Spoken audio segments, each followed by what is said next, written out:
From Washington, D.C. to the heart of America, welcome to Mark Alford's America. I'm freshman congressman from Missouri, Mark Alford, and I believe in America. I believe in you. And most importantly, I believe our greatest days are ahead. You know, each week, we've been taking you behind the scenes to share the stories, the news, the legislation, to meet the great people helping shape our great nation in D.C. Well, this show's a little bit different. We're coming to you from our district headquarters in Raymore, Missouri. This show's about some of the great folks from our district. And today we're talking about a topic that is really raining havoc in our nation and in our neighborhoods, and that is fentanyl poisoning. Well, you've probably heard of fentanyl before, but in case you don't know what it is, there's really two types of fentanyl: the pharmaceutical fentanyl and the illicitly manufactured fentanyl. The pharmaceutical fentanyl is made legally as a prescription medication, often for pain. It's in the form of a transdermal patch, a lozenge, or an injection. Now, some of the pharmaceutical supplies do find its way into the illicit market, and that's where people abuse it. On the illicit side, it is illegal from the start. It's found in powders, pills, or liquids. It could be put into nasal sprays and eye droppers. A lot of it's manufactured in China and comes up through our porous border from Mexico, and that is the big problem here in America. We have a panel today to talk about it. From the Cass County Sheriff's Office, Sheriff Jeff Weber; from Full Circle Preventative Recovery Services, Max Muller, who is a recovering addict and is helping others in their recovery process; and a great lady that you're going to get to know this first segment especially. She got started with the fentanyl forums that we're doing all over the state now. We did one in our district recently. It was a big success, spreading the information that I hope people can use to help with their families. Her name is Sarah Eager. She lost her daughter Lauren to fentanyl poisoning September 13th. It'll be 1 year coming up since she passed from fentanyl poisoning. Thank you so much for our panelists for being here today. And Sarah, especially thank you. I met you, Sarah, at the Belton licensing office. I came in to get my license renewed, and after we did the transaction, you came to me with your story. Tell me a little bit about that. What happened nearly a year ago? Well, long story short, Lauren had been struggling with drugs. I was naive to it. She'd spent some time in inpatient rehab. She came home, she started in outpatient and seemed to be doing really well. And it just, I'm not sure what the trigger was, what happened, but I came home from work one day and she was unconscious. After the paramedics arrived, they left with her. She was deceased. I never thought that, this was going to be my story or her story, and she did not intend to kill herself, or she did not intend to die. I know that, 100% with my heart. And I feel like I need to be doing something about it now. I can't let her death be in vain. I can't let her dying from fentanyl poisoning be what people remember about her and be her story, because that's not who she was. One of the things that we talked about at the fentanyl forum that we had a couple of weeks ago is the shame that's attached to this, I think wrongfully so, for the families. Absolutely. Tell me about that and how we need to get rid of the stigma that goes along with fentanyl poisoning. I think everybody pictures addicts as junkies. I think they, think of them as, people that steal and don't have jobs and, fail at everything. And as a parent, you don't want to admit that your child is an addict because, your ultimate thought is that's a reflection on you. And it's funny, my whole life I could care less what people thought about me, but when I was dealing with all this, it was hard for me to admit that, there was a problem, because you're embarrassed. You don't know what people are saying about you. And I work somewhere where I see lots of people and know lots of people, and, I don't know what they're saying about me and how my parenting was. And it doesn't matter. It shouldn't matter, but it did. And I kept a lot of stuff to myself, but I've learned that she was a struggling kid, and you can't, if I knew a year ago what I knew now, maybe things would be different if I wasn't embarrassed about it. But I think that, the whole stigma of drug use is it's everybody. It's not just the, homeless, long haired, no work bums that are living on the street. It's your kids, and it's your boss's kids, and it's the company CEO's kids. And we have to get past the being embarrassed and, having the shame, because as long as we are living like that, then, more kids are going to die. More people are going to die. What are some things that other parents could learn from your experience that might help them with their children? Do your research, reach out. There are programs, just like Max is going to talk about here in a little bit.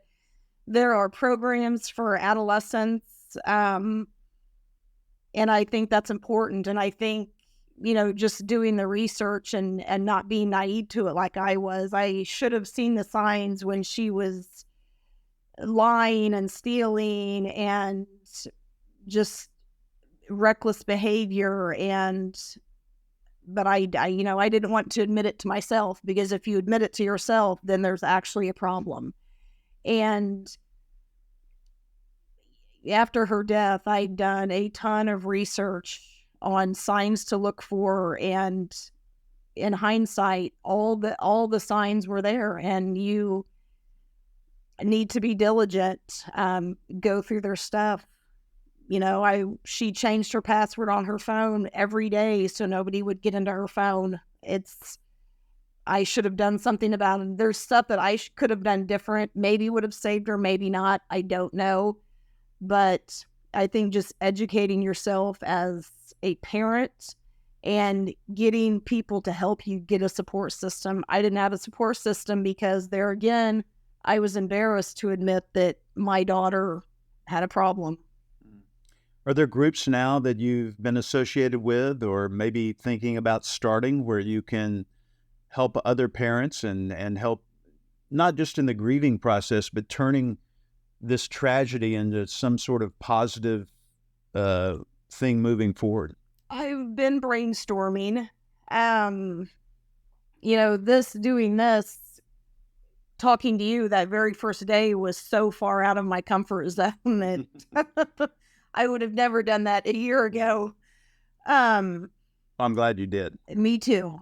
And it took courage. Doing this, and speaking about it and putting her story and my story out there is actually helping me with my hurt and my pain, because it's telling a story about, an 18-year-old, not a druggie, not a junkie. And I don't know, I'm on a couple things on Facebook, fentanyl, people that have lost loved ones to fentanyl. And I don't know, I know that the fight is not over, and I've been trying to come up with ways that I can keep healing myself, but keep her name alive and keep other people from being alone, feeling alone when they're in the same situation.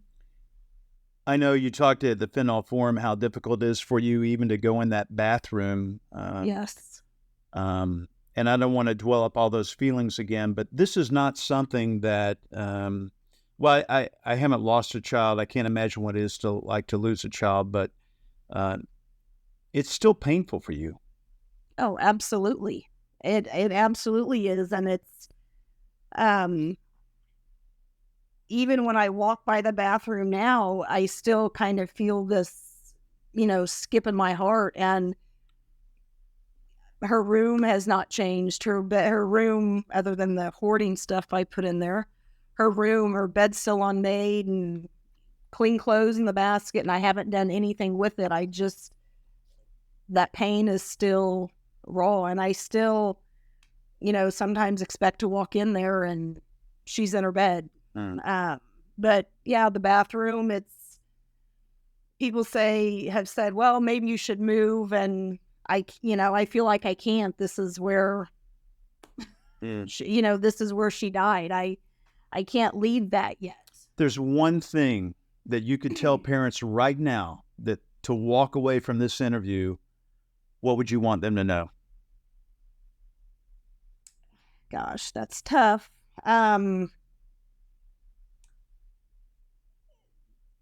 Love your kids. I always felt like if I loved her enough, then things would change. And obviously that wasn't the case, but reach out and get help, get a support system, get people that know people that know people. And if you have to go to law enforcement and get help that way, do it, because I know Lauren had a good friend that worked on the Belton Police Department, and she was a good person for him to talk to. Yeah. But get a support system. Sarah, thank you. And that transitions into our next segment. When we come back on Mark Alford's America, you're going to hear from Cass County Sheriff Jeff Weber about what's going on in the communities across Missouri and across America. We're also going to talk with Max Muller, a former addict who's now helping others turn their lives around. You're listening to Mark Alford's America. We'll be back after this. Welcome back to Mark Alford's America, where we give you a behind-the-scenes look at Washington and this show from our district office in Raymore, Missouri. We're meeting some of the great people who make up America. We have a very serious topic we're talking about this week, though. It is fentanyl poisoning in America. You just heard last segment from Sarah, who lost her daughter almost a year ago to fentanyl poisoning, and some of her personal experience and advice for parents moving forward. She talked about the importance of having a relationship with law enforcement, and we want to bring in Jeff, who is the sheriff for Cass County. Jeff Weber, thank you so much for being here. Thank you for having me, Mark. Tell us about the extent of the problem of fentanyl in this part of Missouri and why it is so prevalent here. Well, Missouri has been dealing with an epidemic for some time. The last 4 years running, we have set overdose records for the state of Missouri, year over year, the last 4 years. And while the war on the war on drugs has been going on for quite some time, whether it be crack cocaine or methamphetamine, fentanyl is a new animal. It is that drug that we commonly find laced into other drugs, and people are taking it unexpectedly. And because of its very nature, how dangerous it is, people are overdosing. And that could be across the spectrum from people coming into jail who have ingested their drugs so they're not caught, to deputies even touching drugs that could have trace amounts of these very dangerous chemicals in it. It's been a new game for us. NARCAN comes to mind, where it wasn't that long ago we would not even have considered administering something like that because we felt that was more of a medical realm. Because of how prevalent it is right now in our community, we feel it's pretty important for our guys to be carrying that all the time. NARCAN came up at our fentanyl forum, and I think a lot of people were shocked when, it was presented there. And as you said, I think there's also a stigma attached to that. If you carry NARCAN with you, it's kind of admission maybe that you or your family might have something to do with fentanyl. And one of the things that was revealed is that 63% of the people who die from fentanyl poisoning, there's someone present with them. And had they had that NARCAN with them, might be able to save a life. Yeah, it's pretty interesting. I was actually at an auto mechanic shop today, talking to the owner. He was the mechanic, and he asked me about having NARCAN on his premise because they have seen it, the NARCAN, and that in people's cars that come there. And his concern is if they have NARCAN, there's probably a tie back to the drugs. We're getting in and out of these cars. How could we be exposed? Do I need to provide that for my employees? And it's really interesting to think that we're having those conversations at that level, not law enforcement, not at the hospital, but actually at my mechanic shop. And I think that just speaks to how pervasive this problem has become in our community. Max Moeller is a recovering addict, comes from a great family here in the district. I know your dad. You guys have a good name here. How did you get involved with fentanyl, and what are you doing now to help others? Well, thank you for having me, by the way. So I actually wasn't a fentanyl addict. I, by the grace of God, got out of, drug abuse, drug addiction before fentanyl was a really heavy thing. So it was about 6 years ago. It was kind of like right as it was hitting the market, but I was an opiate addict, right? And so I was kind of went through all of that. And so really it happened when I was younger. I was 22, I want to say, and I got in a really bad car accident and got knee surgery and started, I was prescribed opiates, and whenever it just kind of took off and progressed from there. And so, yeah, I'm very, very grateful and lucky that I got out before fentanyl hit. I am really believe that I don't know if I'd be here, as a result of that. But what I do today, really when I found recovery, I fell in love with it, right? It provided me something. Really, I found what I was looking for when I was getting high, right? I found, what getting high did for me is it made me comfortable in my skin.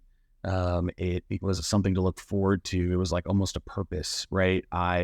It just made me feel okay. I don't know a better way to put it. It just made me feel normal, right? I kind of felt like the whole world had this secret to life that I just didn't have, that I wasn't in on, right? And drugs and alcohol kind of filled that void for me, right? And then it obviously progressed into something pretty bad. And when I got sober, that's what I found, right? I figured out a way that wasn't unhealthy to be comfortable in my skin, to be confident, to look forward to my days, to enjoy what I was doing. I found a purpose in life. And yeah, I mean, I haven't looked back ever since. I thoroughly enjoy it. And, the best part, the thing that I use today to, get high, if you want to say that, is just seeing the light turn on in people's eyes, right? It's just watching their souls come back. And I live for that every day. What are you telling young people, especially who might be susceptible to fentanyl poisoning? Maybe they're going to a party or out with friends, and that one pill that they have no idea it's fentanyl laced with that. What do you tell them? I mean, it varies, right? Because that's kind of the weird thing today is like not every kid in our program is a fentanyl addict, right? Right. It kind of is all over the spectrum, but that doesn't mean they can't go take one thing, not thinking that it's fentanyl, and they won't live to see the next day, right? So, it really is scary on a level that I don't think most people really understand how bad it can be. I know more stories than I care to admit of a kid really experimenting for the first time and just like, oh yeah, I'm going to go take this Xanax or whatever with my buddy, and it has just a little bit too much fentanyl in it. And kids who are experimenting, doing drugs for the first time, it takes their life. So yeah, the message is be careful, but that doesn't really stop teenagers, right? So what I try to do is give them an alternative, something better and more fun than what it is they're currently out doing. Sheriff, let's talk a little bit about the drug corridor coming up from Mexico. Of course, the border is not secure. A lot of this fentanyl's manufactured in China, comes up through the drug cartels, and you've heard this before, every state is really a border state. It's only a 12-hour drive to the Mexico border. What type of drug traffic are you seeing up along the I-49, 71 corridor, even up into Kansas City, Cass County, Jackson County, Bates County? Well, Cass County being on the peripheral of the Kansas City area, obviously, and south of it, with Interstate 49 running through it, provides a key gateway from the south.